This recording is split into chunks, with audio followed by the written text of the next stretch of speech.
Alright, this is Gary Downs' speech 2. Here is one of my cards. Here's the second of 2 cards. Alright, I got my 3 people. Y'all lean forward and wave, stand up so they can see you. It's one in the back, one in the middle. There we go. Alright. Looks good. Cameraman, you good? Yeah. Alright. All over the country, there's nice people, just like these pictures. People in these pictures. These nice people make up nice families. These nice families pray together, eat together, spend time together, support one another, love one another. But yet there's some strange phenomenon that happens between September and February that completely derails these families. And it's really strange, the symptoms, because they only come on Thursdays, Sundays, and sometimes on Mondays. And they only happen for parts of the year. Scientists have been struggling to find out why this is. Why seemingly logical people, reasonable people, just fly off the handle at this time of year. I'm not a scientist, but I do know why. They are a house divided for Redskins and Cowboy fans. My name is Gary Downs Jr. I've been a Redskins fan my entire life. 14 years ago, I married a Cowboys fan, and ever since then, it's been like chain smokers puffing outside of a fireworks factory. It has been both unexpected and explosive, we can say. But why is it so serious? Why do people take the rivalry of a simple game so far? Well, that's what we're going to get into today. We're going to find out the history of the Redskins-Cowboys rivalry and why it runs so deep that it can cut families. So to begin, it all goes back to before Dallas even became a football team. The Redskins were already established. George Preston Marshall was the owner.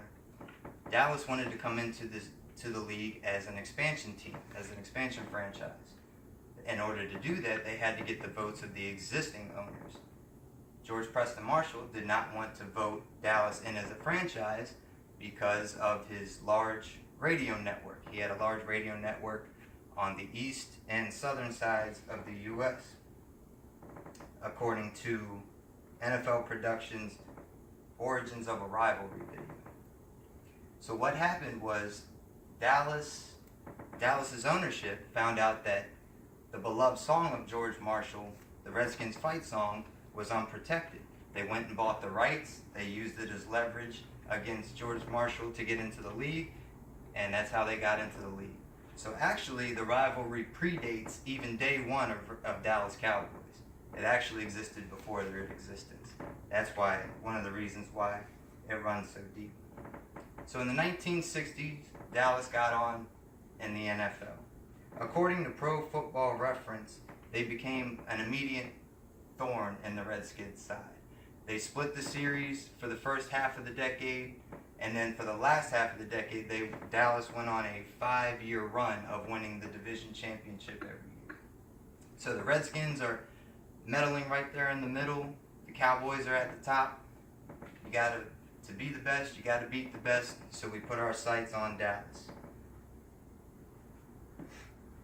To close out the 60s, Dallas, again, went on that 5-year string of winning the division. They also had a Hall of Fame coach named Tom Landry, which they would go on to win the Super Bowl in 1971. In order to fight or combat Tom Landry, the Redskins would go on to hire a man named George Allen. George Allen was a master motivator. This is George Allen on the right. This is Hall of Fame coach Tom Landry for the Cowboys on the left. George Allen was a master motivator.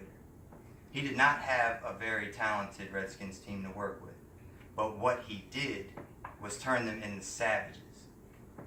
He motivated them to take the fight right to Dallas in a very physical manner. George Allen was hired in 1971 and exacerbated this rivalry to what it is now. When he came in his first year in 1971, he got a group of veteran players known as the Over the Hill Gang. All right. The purpose of this group was to replace younger, inexperienced players with veterans that knew how to win in the league. And again, specifically to go fight Dallas. Because again, they were at the top. Another tactic that George Allen used was you're the nation's team. You're in DC. So that gave them a sense of pride also. So throughout the 60s, again, the Redskins didn't do so well. Dallas has taken off toward the end of the decade. The beginning of the 70s, 1971, George Allen jumps on. That's the same year that the Cowboys won the Super Bowl. So they're right there at the same time. 1972 is when everything comes to an important part in the 1972 NFC Championship game. George Allen's Redskins defeated the Cowboys 26-3, which sparked a long trail of savage games between the two. But you don't have to take it from me, you can hear it from the players themselves. A few stories. Got us to hate the Cowboys. The Cowboys, we were just the Redskins, you know what I mean? We meant nothing to them. But George got us so whipped up and fired up that, you know, that we go out there, we'd be crazed by the time we stepped on the field. And then in response to our craziness, and they got crazy, so the rivalry developed. But it really came because George had a team which didn't have that much skill. He built his Redskins up to where they were about to pop.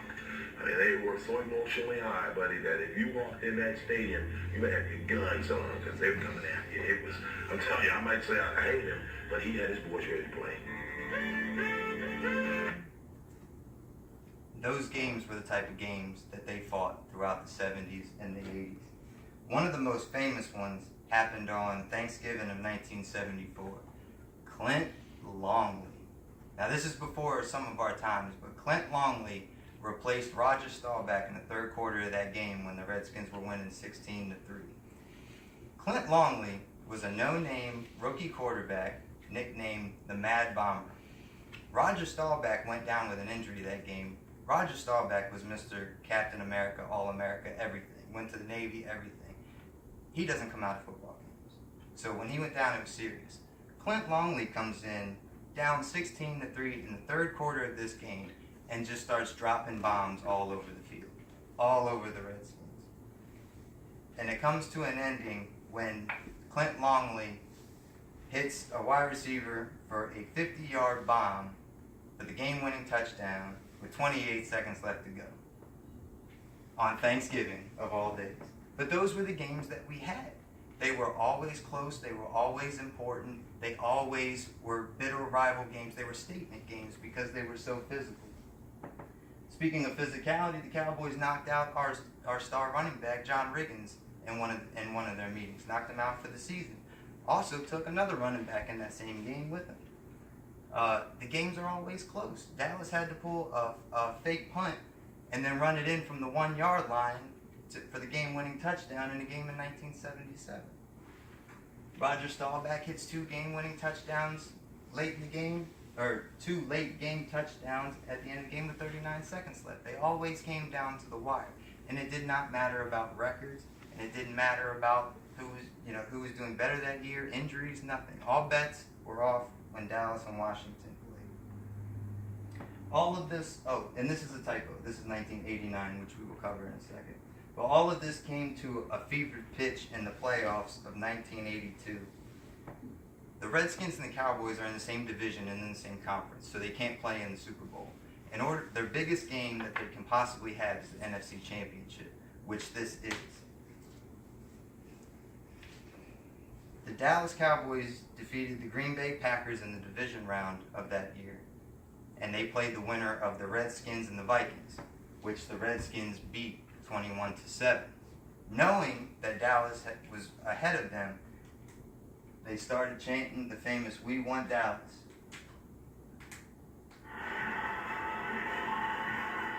And they did finish the air up, it still does. That was our moniker going into the game, which we still carry to modern day.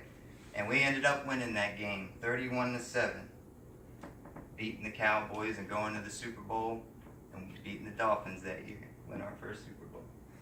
All right, but again, these games were always physically tough. They were discernibly different from other games. Both teams, regardless of who they played, it was a different matchup when they played each other.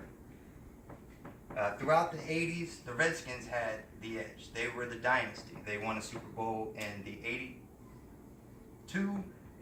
83, 87, and 91 seasons. So the Redskins dynasty was the 1980s. But just as soon as the Redskins were fading off the map, that's when Dallas was making their way on. 1991 was the last Redskins Super Bowl. 1992, Dallas won the Super Bowl behind a trio of future Hall of Famers, quarterback Troy Aikman, running back Emmitt Smith, wide receiver Michael Irvin, and a host of other talent on that team as well. So as I said, Dallas will continue their dynasty throughout the 90s, winning 3 Super Bowls in 1992, 1993, and 1995, according to Pro Football Reference. And the Redskins would go on to lose 14 of 15 against Dallas, ranging from 1997 to 2004. Very tough time to be a Redskins fan. I can relate personally because this was at the time that I was becoming an adult and more heavily invested into the team, and coincidentally just happened to be the time that they were stinking the place up. All right, so from there on, from 2004 on to modern day, both teams have experienced intermittent success below the Super Bowl. Neither one of them have really done squat since then.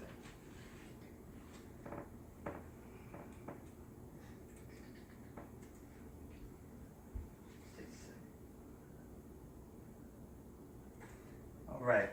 So that's the between the lines history of the Redskins-Cowboys rivalry. But the biggest part is what the fans bring home. And that's why crazy people run out in the middle of the night when their team loses on Monday Night Football. And other people sit at home and drink their sorrows away while their wife stands over their shoulder laughing at them. People deal with things different ways. All right, but the impact to the fans is very real. It has changed holiday dinners. It has broken up temporarily households. It has divided children against their parents. But that is what makes this rivalry so special. Me personally, I've been to several Redskins-Cowboys games at FedEx Field in Landover, Maryland, and I have yet to experience a winning game at that venue. And I can tell you from personal experience, it's very difficult to walk out of a crowd of 90,000 people with 60,000 of them being Skins fans, just cheering and woo-hooing all over the place. It's a difficult thing to do. But thus is the life of a Skins fan lately. This next clip is actually a game that we went to, and let me set the stage for you. It's 4th and goal at the 11-yard line. Dallas is down by a couple of points. A touchdown wins it. All right? I was at this game, I believe. Nobody can be sure. Romo drops out, hits DeMarco Murray, he falls in the end zone, and everybody goes nuts except for me. So but again, tying back into that, that's what made the rivalry so special, is because it didn't matter what the record was. Every game was a slugfest. As a matter of fact, Jerry Jones' first year in 1989, he won 1 game. And guess who he beat? Guess who the Dallas Cowboys beat? The Redskins. Of course. That's the rivalry in a nutshell. It goes that deep. It's always important. It's always meaningful. And the residual effects of a win or loss for either team's fans goes on forever until the next game, or especially on a streak where 14 out of 15 you drop, it's a little hectic. But as you can see through the clips and the history of these two teams, the rivalry is very real. The stats are always going to be debated. The Redskins have 3 Super Bowls, Cowboys have 5, but the Redskins have world championships that existed before the Super Bowl. The all-time series is 70 wins for Dallas, 44 for Washington, so they have an edge there. but you will never get either fan to admit that the other team is either good, respectable, or anything other than just complete bottom of the barrel scrub. All right, and that's pretty universal. But to bring everything together, this rivalry does run deep, and it does run all the way back 58 years. And a lot of people bring it home and are very emotionally invested. So if you ever want to pose the question of how a completely logical, reasonable, seemingly put together family can just go completely nuts and off the rails temporarily, there might be a Redskins Cowboys fan. Might be a split household. Thank you.